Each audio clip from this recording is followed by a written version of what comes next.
With Joe Biden's announcement of his education secretary comes more stark news. Not only would his administration put hardworking Americans last, but your children don't matter either. His pick is Miguel Cardona. He is a major proponent of critical race theory. You know, we've been hearing about that from President Trump. He's been very aggressive on that because of the destruction that it wreaks.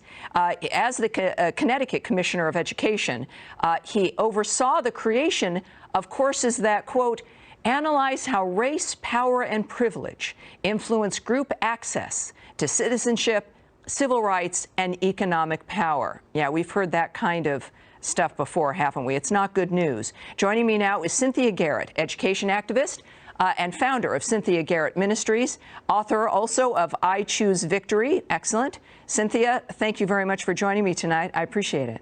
Welcome aboard. Hi, Tam.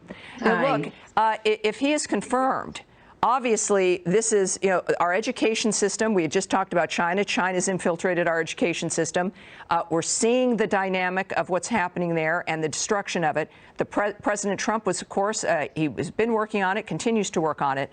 Will we see this kind of thing in schools across the country from someone who's in the position Mr. Cardona would be in?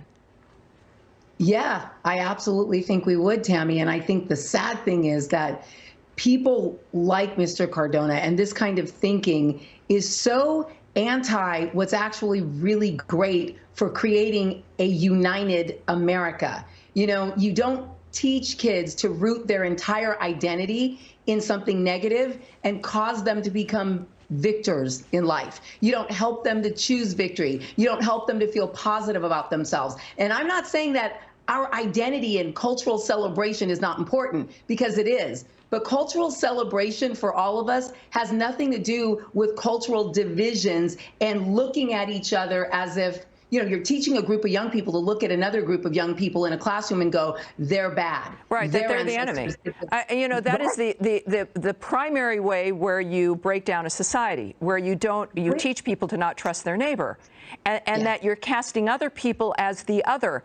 You know, we went through a civil war. We've worked from the beginning to become a better country, always working to become better people. And this, of course, strikes at the heart of that and brings us right back down to something that would be awful. Now, Cynthia, as you know, this show has sounded the alarm on the left using COVID to reset the world. Here's Miguel Cardona today. Listen to this. It shouldn't take a pandemic for us to realize how important teachers are for this country. There are no shortages of challenges ahead, but by the same token, there are countless opportunities for us to seize. We must embrace the opportunity to reimagine education and build it back better. Yeah, nicely vague, and also sounds a lot like not wanting to let a good crisis go to waste. Very quickly, do you think that's a dangerous kind of approach here?